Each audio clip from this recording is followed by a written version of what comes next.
Chongqing an 8D magical city? If you believe that, then let's talk about it today. Chongqing is indeed hailed as an 8D magical city and has been recognized by Chinese people themselves as one of the most worthwhile cities to visit. But I'm afraid, if you follow the online travel guides, Chongqing won't be a city worth visiting. That's because 80% of tourists who visit Chongqing basically just stroll around Hongya, snap a few photos at Liziba, head to Jiefangbei, and eat a meal at a famous online Hotpot restaurant. That only proves you've been to Chongqing, but you haven't experienced its true essence. So in this video, a local will tell you how to really explore Chongqing. First, let's tackle the first question. Where's the most convenient place to stay?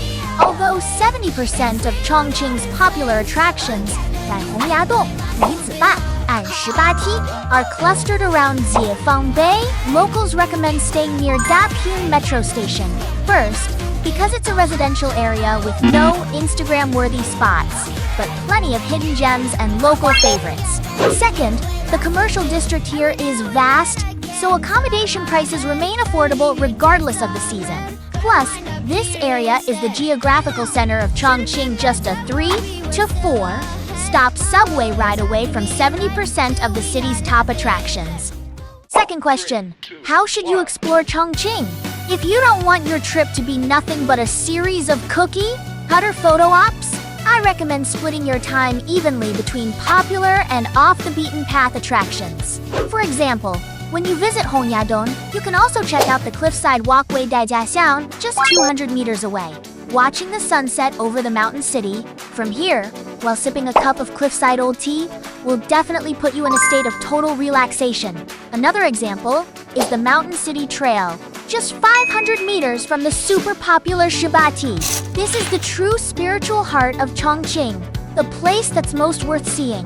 Here, you'll find the most authentic mountain city culture and the most photogenic scenery. Just start your walk from the Jiefangbei nursing home in Yudong district, and it's all downhill from there.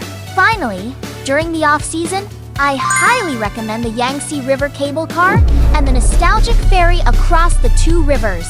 The cable car costs 30 yuan per person, while the nostalgic ferry at Danzishi Pier costs 15 yuan per person.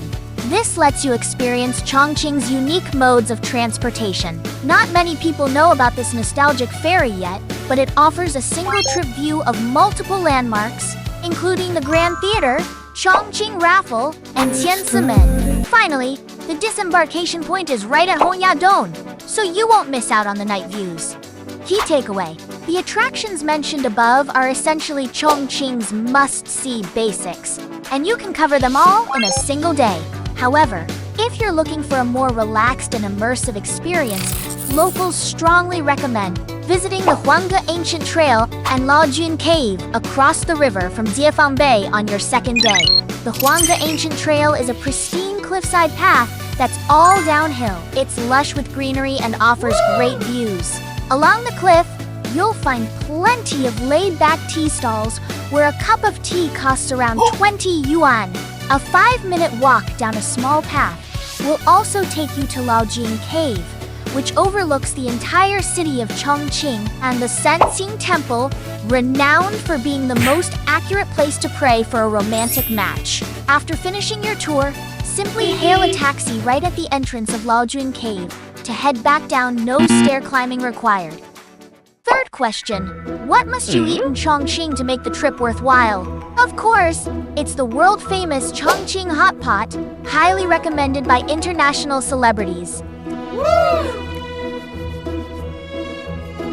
So, how do you find authentic Chongqing Hotpot? First, skip the Hotpot restaurants inside tourist attractions.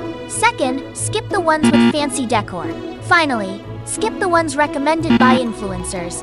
Authentic Chongqing Hotpot restaurants are noticeably cheaper than trendy ones. Vegetable dishes cost 3 to 5 yuan, while meat dishes range from 15 to 20 yuan. Since these places aren't in tourist areas and are frequented mainly by locals, their broth and ingredients have been tried and tested by the community. No matter which hot pot restaurant you choose, I highly recommend trying the pa niu rou and pa ji jiao, a must-order dish that even Don Tapscott, the father of the economy, raved about. Fourth question. With so many steep attractions in Chongqing, how should you plan your route? Here's a little tip.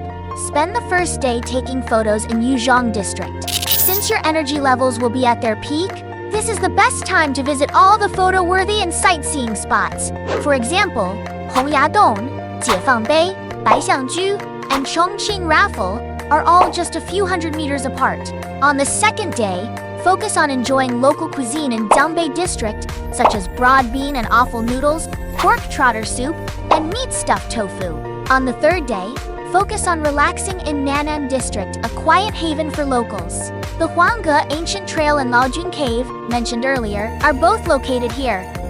Overall, following this itinerary allows you to sample a wide variety of authentic local cuisine, avoid the tourist crowds, and fully experience Chongqing's iconic mountain city scenery and unique modes of transportation.